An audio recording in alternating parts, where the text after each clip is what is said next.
Hello दोस्तों, एक बार फिर से स्वागत है आपका वाकडेज वर्ल्ड ऑफ कंसेप्ट्स में।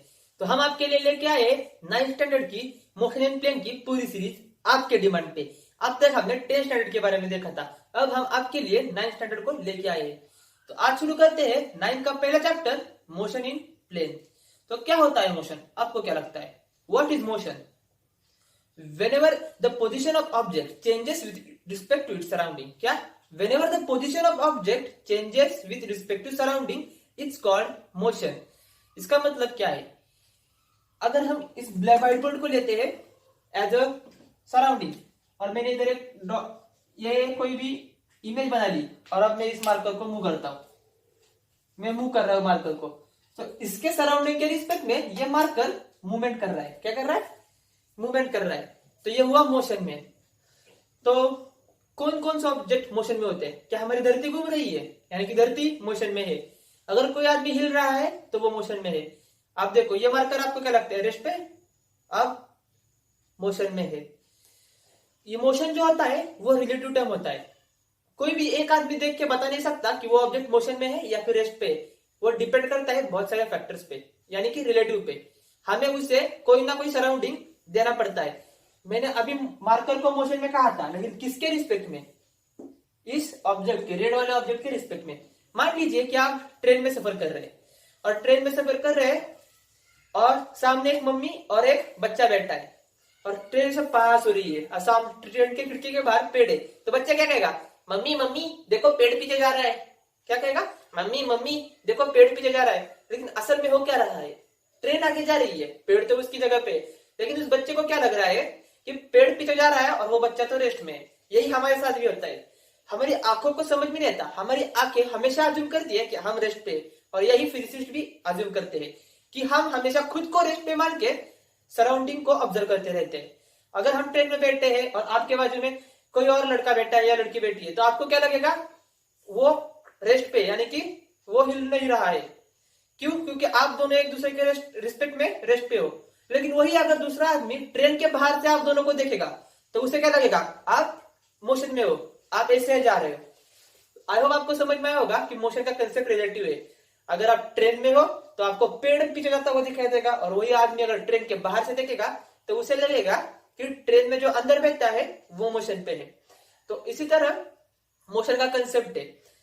एक स्टेटमेंट है जो आपकी किताब में नहीं दिया, लेकिन वो बहुत ही इंपॉर्टेंट है। अगर उसे समझोगे तो आपको मोशन का फील पूरी तरह से आ जाएगा। In universe there is no object in absolute rest और एब्सोल्यूट मोशन। दुनिया में नहीं, पूरे ब्रह्मांड में ऐसा कोई भी ऑब्जेक्ट नहीं है जो एब्सोल्यूट रेस्ट पे हो। क्यों? क्योंकि अगर हम धरती पे किसी भी ऑब्जेक्ट को रेस्ट पे कहते हैं और उसको कोई भी रेफरेंस फ्रेम नहीं देते, तो धरती तो घूम रही है, तो वो ऑब्जेक्ट मोशन में हुआ। अगर हम धरती को लेते हैं तो धरती खुद सूरज के अराउंड घूम रही है, तो धरती मोशन में है। और उसी तरह हमारा यूनिवर्स भी एक्सपांड हो रहा है, तो यूनिवर्स की हर ऑब्जेक्ट मोशन में तो है, लेकिन हम तो देख नहीं सकते। इसलिए हम क्या करते हैं? कोई ना कोई रेफरेंस फ्रेम लेते हैं। हम तो धरती को रेफरेंस मानते हैं, तो हम अज्यूम करते हैं कि धरती रेस्ट पे, अभी धरती घूम रही है। लेकिन आप अपने आजू बाजू देखोगे तो आपको समझ में नहीं आएगा कि धरती मोशन में है। आपको क्या लगेगा? आप तो रेस्ट पे हो। और इसी की तरह मोशन के बाद हमारे दो प्यारे से कंसेप्ट आते हैं, एक है डिस्टेंस और दूसरा डिस्प्लेसमेंट। तो चलिए डिस्टेंस के बारे में देखते हैं। What is distance? आपको क्या लगता है क्या है distance? Distance is the actual path travel by an object from initial position to final position. क्या? Actual path. मान लीजिए मेरे को यहां से ए पॉइंट है और यहाँ पे बी पॉइंट है और मेरे को ए से बी में जाना है। आप कहोगे ये डिस्टेंस है, लेकिन नहीं, ये मेरे घर, ये और मेरा घर है और ये मेरा स्कूल है।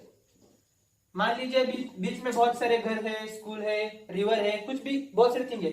अगर मैं ऐसा घूम घूम के गया तो मेरा डिस्टेंस क्या हो? ए और बी के बीच में डिस्टेंस क्या हुआ? ये नहीं। अगर मैं यहां से चलते चलते गया हूं तो मैंने जो डिस्टेंस ट्रेवल किया वो इतना बड़ा होगा। इसे डिस्टेंस नहीं कहेंगे, हम इसे कहेंगे।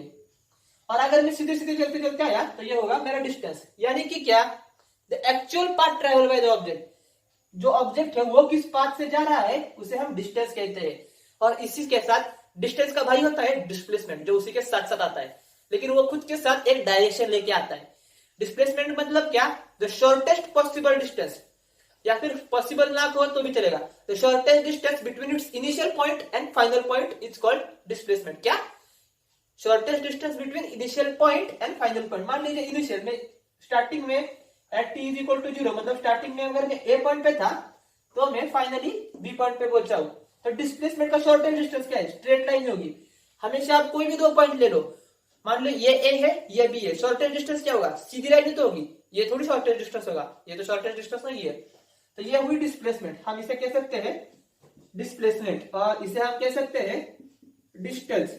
एक बात तो हमें समझ में आ गई कि डिस्टेंस जो होता है वो हमेशा बड़ा या फिर इक्वल होता है। अगर पार्टिकल ऐसे आया तो ये भी तो डिस्टेंस हो सकता है।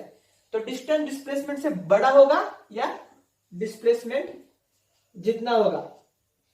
आई होप आपको ये कंसेप्ट जो है डिस्टेंस और डिस्प्लेसमेंट, जिसे काफी बच्चे समझ नहीं पाते, वो समझ में आ गई होगी। तो देखते हैं इसे हम लिखते कैसे हैं। अगर हम लिखते हैं डिस्टेंस को, तो डिस्टेंस का यूनिट मान लीजिए 5 मीटर डिस्टेंस है, तो हम क्या लिखते हैं 5 मीटर। ये होता है उसका यूनिट, क्या होता है? यूनिट। मीटर क्या है उसका? ऐसा यूनिट है, स्टैंडर्ड यूनिट है। किसमें मोचते हैं हम डिस्टेंस को? मीटर में मोचते हैं, किलोमीटर में गिनते हैं। लेंथ की जो भी यूनिट होगी वो डिस्टेंस की होगी सीरीज में। तो डिस्प्लेसमेंट भी तो हम यही कहेंगे। लेकिन अगर ये 10 मीटर है, मान लीजिए इसे हम कहते हैं 3 मीटर, तो हम डायरेक्शन दिखाएंगे, ये कौन सा डायरेक्शन में? ये लेफ्ट में या राइट में? तो हम डिस्प्लेसमेंट को लिखते हुए लिखेंगे 3 मीटर इन राइट डायरेक्शन। क्या लिखेंगे? 3 मीटर इन राइट डायरेक्शन। इसी के साथ आपको एंडिंग में 2 शानदार सवाल कराता हूं, और इस शानदार से लेसन को जिसमें आपको बहुत सारा मजा आया होगा उसे एंड करते हैं। और अगर आपने ये सवाल सॉल्व कर दिया तो आप सच मुझे जीनियस हो। तो ले लेते हैं, यहाँ पे है राजू, और मान लीजिए यहाँ पे है इसका भाई सोनू। राजू इधर से इधर गया, थोड़ी देर रुका, मान लीजिए इसका डिस्टेंस हम ले लेते हैं 5 मीटर। हमने सोनू को इधर इधर लाके छोड़ दिया, सोनू को इधर, सोनू को, और इधर से आया इस पर, और ये डिस्टेंस हम मान लेते हैं, इसे हम कहते हैं 4 मीटर। ये हुई डिस्प्लेसमेंट। तो आपको डिस्प्लेसमेंट फाइंड करनी है, डिस्टेंस फाइंड करना है। क्या फाइंड करना है? डिस्टेंस और डिस्प्लेसमेंट। और दूसरा सवाल देता हूं, एक मैदान है जिसपे मिल्खा सिंह भाग रहा था। क्या? इस मैदान पे मिल्खा सिंह तेजी से भाग रहा था, और वो भागते भागते भागते भागते ऑपोजिट कॉर्नर में आ गया। कहां पे आ गया? ऑपोजिट कॉर्नर पे। तो आपको इसकी रेडियस देता हूं मैं 5 मीटर दे दी इसकी रेडियस। क्या? ये है रेडियस। आपको इसका भी डिस्टेंस और डिस्प्लेसमेंट फाइंड करना है। और इसी के साथ हम एंड करते हैं इस लेक्चर को। इस सवाल के आंसर आपको नेक्स्ट वीडियो में मिलेंगे। दिमाग पे जोर डालिए, ऐसा नहीं है कि सॉल्व करने की कोशिश नहीं की और आप सीधे दूसरी वीडियो देखने के लिए चले गए। शानदार सवाल है, कंपटीशन में पूछे जाते हैं। अगर आप इन्हें सॉल्व कर सकते हो तो आप सच मुझे जीनियस हो। आई होप आपको ये वीडियो पसंद आया होगा।